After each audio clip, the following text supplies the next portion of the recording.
ತಾರ್ಕಿಕ ಅಂತ್ಯ ಕಾಣದ ಗುಬ್ಬಿ ಬಳಿಯ ಟೋಲ್ ವಿವಾದ.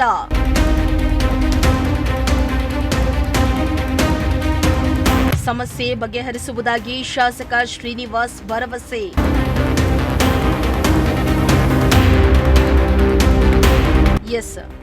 ಗುಬ್ಬಿ ತಾಲೂಕಿನ ಜಿ ಹೊಸಹಳ್ಳಿ ಬಳಿಯ ಟೋಲ್ ಸಂಗ್ರಹಕ್ಕೆ ದಿನದಿಂದ ದಿನಕ್ಕೆ ವಿವಾದದ ಕಿಚ್ಚು ಹೆಚ್ಚಾಗ್ತಾ ಇದೆ.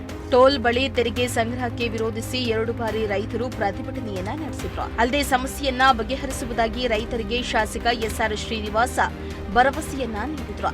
ಇಂದು ರೈತರು ನೀಡಿದ್ದ ಗಡುವು ಅಂತ್ಯವಾಗಿದ್ದು, ಇಂದು ಶಾಸಕ ಎಸ್ಆರ್ ಶ್ರೀನಿವಾಸ ರೈತರ ಜೊತೆ ಸಭೆಯನ್ನ ನಡೆಸಿದ್ರು.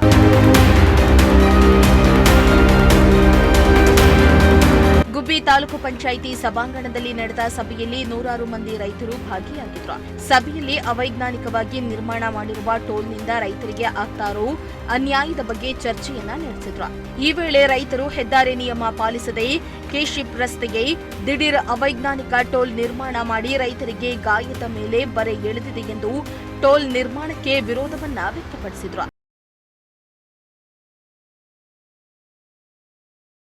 ಇನ್ನು ಈ ವೇಳೆ ಮಾತನಾಡಿದ ರೈತ ಸಂಘದ ಜಿಲ್ಲಾಧ್ಯಕ್ಷ ಎ ಗೋವಿಂದರಾಜು, ಸ್ಥಳೀಯ ರೈತರಿಗೆ ಅನಾನುಕೂಲ ಮಾಡುವ ಟೋಲ್ ಇಲ್ಲಿ ಅನಾವಶ್ಯಕ. ಯಾವುದೇ ಕೈಗಾರಿಕಾ ವಲಯ ಇಲ್ಲದ ಈ ಭಾಗದ ರಸ್ತೆ ಕೇವಲ ರೈತರು ಬಳಸುತ್ತಾರೆ. ಈ ಬಗ್ಗೆ 2 ಬಾರಿ ಪ್ರತಿಭಟನೆ ಕೂಡ ನಡೆದಿದೆ. ಈಗ ಗಡುವು ಪಡೆದು ಸಭೆಯನ್ನ ನಡೆಸಿದ್ದೀರಿ.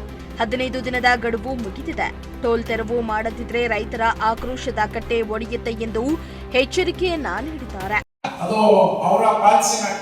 ಒಂದೇನಾದ್ರು ರದ್ದು ಮಾಡಿದ್ರೆ ಬೇರೆ ಇನ್ನು 16 ರಸ್ತೆಗಳು ಎಲ್ಲಿ ಹೋರಾಟ ಪ್ರಾರಂಭ ಮಾಡ್ತಾರೋ ಅದಕ್ಕೆ ವಿರೋಧ ಮಾಡ್ತಾರೋ ಅಂತಕ್ಕಂಥದ್ದು ಇರ್ಬೋದು. ಆದ್ರೆ ಇಲ್ಲಿ ಈ ರಸ್ತೆ ಖಂಡಿತ ಯಾವುದೇ ರಾಷ್ಟ್ರೀಯ ಹೆದ್ದಾರಿ ಹೋಗ್ಲಿಕ್ಕೆ ಭಾರಿ ವಾಹನಗಳಾಗ್ತಕ್ಕಂಥದ್ದು ಇಲ್ಲ ಅಂತಕ್ಕಂಥದ್ದು ತಮಗೂ ಗೊತ್ತಿರ್ತಕ್ಕಂಥದ್ದೇ.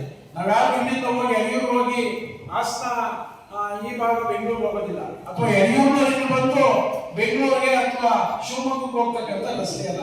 ಇದೇನಿದ್ರು ಮಧ್ಯ ಭಾಗದಲ್ಲಿರ್ತಕ್ಕಂಥ ಜನಗಳಿಗೆ ಸಂಪರ್ಕವನ್ನು ಕಲ್ಪಿಸ್ತಕ್ಕಂಥದ್ದು.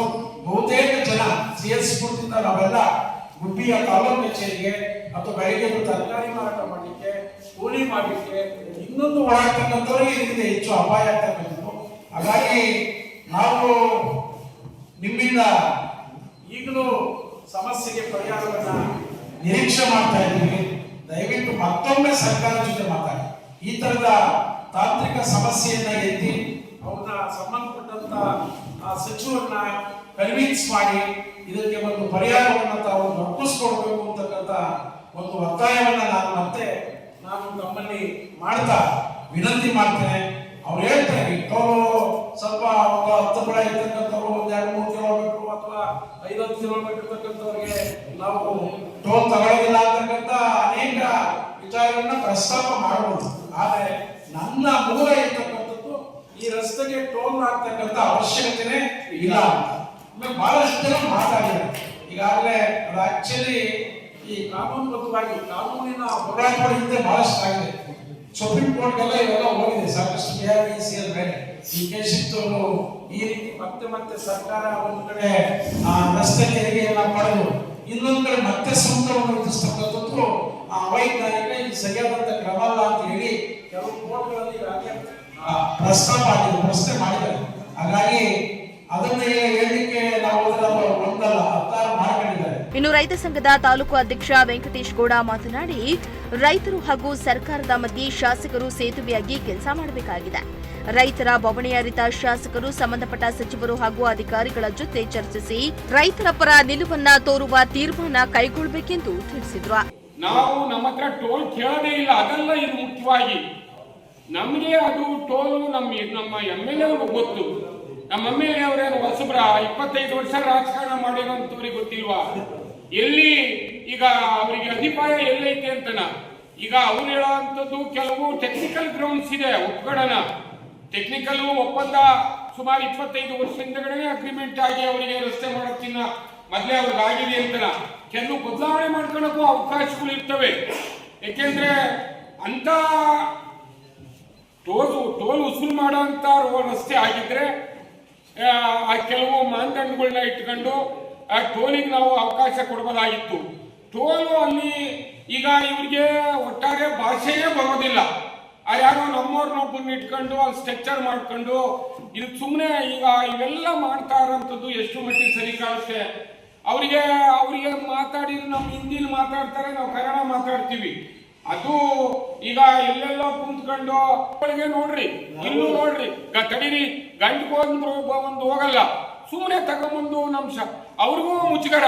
ಒಂದ್ ಕಡೆ ಈ ಕಡೆ ಸರ್ಕಾರನೂ ಬಿಡ್ಲಾರು, ಈ ಕಡೆ ನಮ್ಮ ರೈತರು ಬಿಡ್ಲಾರು, ಒಂದ್ ಕಡೆ ಕಾನೂನು ಕೆಲವು ಕಂಡೀಷನ್ಸ್ಗಳನ್ನು ಅವ್ರು ಹೇಳಲೇಬೇಕು ಅನಿವಾರ್ಯ. ಆದ್ರೂ ಸಹ ನಮ್ಮ ಶಾಸಕರು ಬಂದು ನಮ್ಗೇನೋ ಒಂಥರ ಆಶಾದಾಯಕವಾದ ಬೆಳವಣಿಗೆ ಆಯ್ತಪ್ಪ ಬಂದಿದ್ದವರು ಅಂತ ನಾವು ಮನೆ ಹತ್ರ ಹೋಗಿ ಬ್ಯಾಡ್ರಿ ಇದು ಅಂತ ದಯಮಾಡಿ ತಪ್ಪಿಸಿ ಅಂತ ಹೇಳಿದಾಗ ಅವ್ರು ಒಪ್ಕೊಂಡು ಲೇಟ್ ಆದ್ರೂ ಬಂದು ಅವತ್ತು ಒಪ್ಕೊಂಡು ಏನೋ ನಾವು ಇವತ್ತು ಒಳ್ಳೆ ನಿರೀಕ್ಷೆ ಇವತ್ತು ಅಂತೇಳಿ ನಾವಿದ್ದೀವಿ. ಇವತ್ತು ಇಂಥ ನಾವು ಯಾವುದೇ ಕಾರಣಕ್ಕೂ ಒಟ್ಟಾರೆ ಅಲ್ಲಿ ಟೋಲ್ ಮಾಡೋದು ಬ್ಯಾಡ್ರಿ. ಇನ್ನು ಎಪಿಎಂಸಿ ಮಾಜಿ ಅಧ್ಯಕ್ಷ ಕಳ್ಳಿಪಾಳ್ಯ ಲೋಕೇಶ್ ಮಾತನಾಡಿ, ಅವೈಜ್ಞಾನಿಕ ಟೋಲ್ ಬಗ್ಗೆ ವಿವರಿಸಿದ್ರೂ ಸಚಿವರು ಒಪ್ತಾ ಇಲ್ಲ. 2 ಕಿಲೋಮೀಟರ್ ವ್ಯಾಪ್ತಿಯ ಜನರಿಗೆ ಮಾತ್ರ ವಾಹನ ಸಂಚಾರ ಅನುವು ಮಾಡೋದು ಸರಿಯಲ್ಲ. ಇಡೀ ತಾಲೂಕಿನ ಜನರಿಗೆ ಅನುಕೂಲ ಆಗಬೇಕು. ಇಲ್ಲವಾದರೆ ಟೋಲ್ ನಿರ್ಮಾಣ ಅಗತ್ಯವಿಲ್ಲ. ರೈತರು ಮುಂದಿನ ಹೋರಾಟಕ್ಕೆ ಬಂದ್ರೆ ಟೋಲ್ ಕಿತ್ತೊಗೆಯುವ ಅವಕಾಶ ಹೆಚ್ಚಿದೆ. ಈ ಸಭೆಯಲ್ಲಿ ರೈತರ ಪರ ತೀರ್ಮಾನ ಕೈಗೊಳ್ಳಲಿ ಎಂದು ತೀರ್ಮಾನಿಸಿದರು. ಎಲ್ಲ ಪಕ್ಷಾತೀತರು ರಾಜಕಾರಣಿಗಳೆಲ್ಲ ಸೇರಿ ಅದನ್ನ ವಿರೋಧ ಮಾಡಿ 2 ಸರಿ ಪ್ರತಿಭಟನೆ ಮಾಡಿತ್ತು. ಈ 2ನೇ ಸರಿ ಪ್ರತಿಭಟನೆಯಲ್ಲಿ ಸ್ಥಳಕ್ಕೆ ಶಾಸಕರು ಬಂದರು, ಶಾಸಕರು ಮಾತು ಕೊಟ್ಟಿದ್ರು, 15 ನಿಮಿಷ ನಿಲ್ಲಿಸಿದ್ರು, ಮತ್ತೆ ನಾವು ಮೀಟಿಂಗ್ ಕರಿತೀವಿ ಅಂತ ಹೇಳಿದ್ರು. ಮೀಟಿಂಗ್ ಕರೆದರೆ ಒಳ್ಳೆ ಬೆಳವಣಿಗೆ, ಅವ್ರಿಗೆ ಧನ್ಯವಾದ ಹೇಳೋಣ. ಮುಂದೆ ಈಗ ಅದಕ್ಕೆ ಸಂಬಂಧಪಟ್ಟ ರಾಜಕಾರಣಿಗಳನ್ನ ಮಂತ್ರಿಗಳನ್ನ ಮಾತಾಡ್ತೀನಿ ಆಗಲ್ಲ ಅಂತ ಹೇಳಿದರೆ ಅಂತ ಒಂದು ಮಾತು ಬಂದ್ರು. ಈ ರೋಡೆ ಒಂದು ಅವೈಜ್ಞಾನಿಕವಾದ ರೋಡ್, ಇಂಥವರೇ ಅವೈಜ್ಞಾನಿಕ. ಆ ರೋಡು ಯಾವುದೇ ಒಂದು ಕ್ರಮಬದ್ಧವಾಗಿ ನಿಯಮಗಳ ಪ್ರಕಾರ ಕೆಸಿ ಪ್ರಕಾರ ರೋಡ್ ಆಗಿಲ್ಲ. ಒಂದು ವೈಡನ್ ಆಗಿಲ್ಲ, ರಸ್ತೆ ತಿರುವು ವೈಡ ಮಾಡಿಲ್ಲ, ಆಕ್ಸಿಡೆಂಟ್ಗಳಾಗ್ತಾ ಇದ್ದಾವೆ. ಇಂತಹ ಎಲ್ಲ ಸಮಸ್ಯೆಗಳಲ್ಲಿ ಈ ರೋಡ್ಗೆ ಹೈಕೋರ್ಟ್ ಆರ್ಡರ್ ಮಾಡಿದೆ. ಅಲ್ಲಿ ಸುಮಾರು 7,800 ತೆಗಿಬೇಕು ಅಂತ ನಾವು ರೋಡ್ ಸರ್ವೆ ಮಾಡುವಾಗ ಆಗಿತ್ತು. ಅವಾಗ ಹೈಕೋರ್ಟಲ್ಲಿ ಸುಮಾರು 4 ವರ್ಷ ಪಿಟಿಷನ್ ಹಾಕಿದ್ರು. ಜೀವ ಸಂಘಟನೆ ಯಾರು ಪಿಟಿಷನ್ ಹಾಕಿದ್ರು, ಪ್ರಸಾದ ಯಾರು ಸಿಎಸ್ಪುರ ಯಾರು ಪಿಟಿಷನ್ ಹಾಕಿದ್ರು. ಆ ಪಿಟಿಷನ್ ಹಾಕಿದ್ರೆ ಸರ್ಕಾರ ಏನ್ ಮಾಡಿದ್ರು, ರಿವೈಸ್ ಮಾಡಿ ಬರೀ 3,600 ಗಿಡ ನೀಡಿ ಮಿಕ್ಕಿದ ಗಿಡಗಳು ಹಣ್ಣೆ ಉಳಿಸಿ ಯಾವುದೇ ಕಾರಣಕ್ಕೂ ಗಿಡಗಳು ತೆಗಿಬಾರ್ದು ಅಂತ ಹೇಳ್ಬಿಟ್ಟು ಹೈಕೋರ್ಟ್ ಆರ್ಡರ್ ಮಾಡಲಿಕ್ಕೆ ನಾವು ಗಿಡಗಳನ್ನ ಉಳಿಸೋಕ್ಕೋಸ್ಕರ ರೋಡ್ ವೈಡನ್ ಆಗಲಿಲ್ಲ.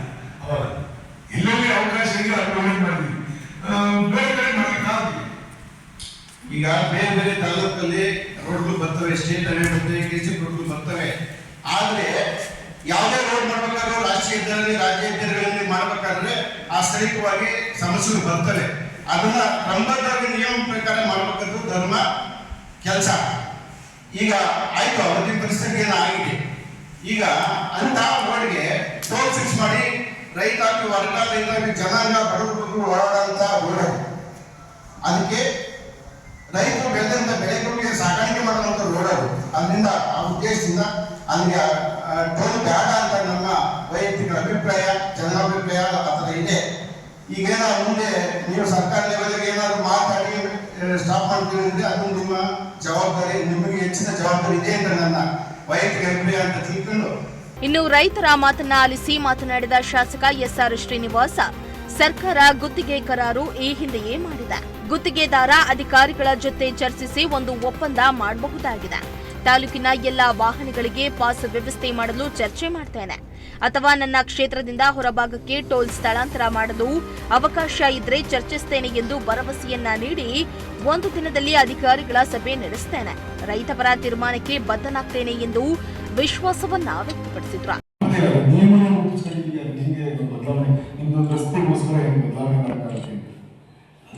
ನಾವೇನ್ ಮಾಡ್ಬೋದು, ನಾನು ಹೇಳಿದ್ರೆ ಅಟ್ಲೀಸ್ಟ್ ನಮ್ಮ ವ್ಯಾಪ್ತಿ ಬಿಟ್ಟು ಹೊರಗಡೆ ಹೋಗೋಕೆ ಮಾಡ್ತೀವಿ.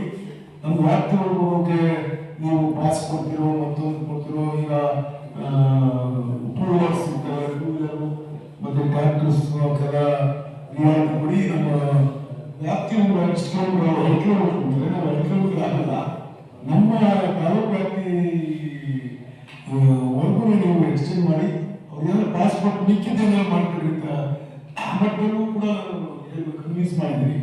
ನೀವು ಯಾವ ಥರ ಹೇಳ್ತೀರೋ ಅದನ್ನ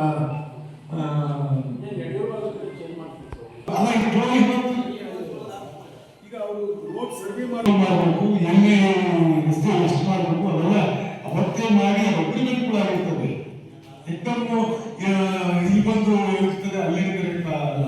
ಈಗ ನೀವು ಇಲ್ಲಿ ನೋಡಿ ಕುಯ್ಲ ಹೋಗಿ ಇಲ್ಲಿ ತಾಪಗೆ ತುಂಬ ಮಡಗಿರಿ ಬಿಟ್ಟು ಮಡಗಿರಿ ಬಿಡ್ತಿದ್ದಾಗ ಹೋಗ್ಬಿಡ್ತದೆ, ಅದು ಬಿಟ್ಟಿದಾಗ ನೀರು ತುಂಬ ಹೋಗ್ಬಿಡ್ತವೆ. ಅವರು ಇಷ್ಟು ಕಿಲೋಮೀಟರ್ ಹತ್ತಿರದಲ್ಲಿ ಇರಬೇಕು ಅಂತಕ್ಕಂಥದ್ದನ್ನ ಅಗ್ರಿಮೆಂಟ್ ಅಲ್ಲೇ ಆಗಿರ್ತಾವೆ. ವಸ್ತು ಮಾರೋದು ಮತ್ತು ಯಾರಿಗೆ ಕೇಸಿದ್ದ ಮಾಡಿದ್ರು ಅಗ್ರಿಮೆಂಟ್ ಆಗಿ ಅವರು ವಸ್ತುಗಳು ಮಾಡಬೇಕು. ಯಾವುದು ನೆಲಮಂಗಲಿಂದ ಬರುತ್ತಲ್ಲ, ನೆಲಮಂಗಲ ದಾಸಪೇಟೆಯಿಂದ ಬರುತ್ತಲ್ಲ, ದಾಸಪೇಟೆಯಿಂದ ಬರೋನೇ. ಒಟ್ಟಾರೆ 2 ಗಂಟೆ ನಡೆದ ಸಭೆಯಲ್ಲಿ ಯಾವುದೇ ತಾರ್ಕಿಕ ಅಂತ್ಯ ಕಾಣದ ಚರ್ಚೆ. ಮುಂದಿನ ಅಧಿಕಾರಿಗಳ ಸಭೆಯಲ್ಲಿ ಶಾಸಕರ ತೀರ್ಮಾನ ತಿಳಿದು ರೈತರ ಹೋರಾಟದ ಸ್ವರೂಪ ತಿಳಿಯುವುದಾಗಿ ರೈತ ಮುಖಂಡರು ತಿಳಿಸಿ ತಾತ್ಕಾಲಿಕವಾಗಿ ಸಭೆಯನ್ನ ಅಂತ್ಯಗೊಳಿಸಿದ್ರು. ಸಭೆಯಲ್ಲಿ ತಹಸೀಲ್ದಾರ್ ಆರತಿ, ತಾಲೂಕು ಪಂಚಾಯಿತಿ ಇಒ ರಂಗನಾಥ್, ಸಿಪಿಐ ರಾಘವೇಂದ್ರ, ರೈತ ಸಂಘದ ತಾಲೂಕು ಅಧ್ಯಕ್ಷ ವೆಂಕಟೇಗೌಡ ಸೇರಿ ಹಲವಾರು ಮಂದಿ ಭಾಗಿಯಾಗಿದ್ರು. ದೇವರಾಜು, ಪ್ರಜಾಶಕ್ತಿ ಟಿವಿ, ಗುಬ್ಬಿ.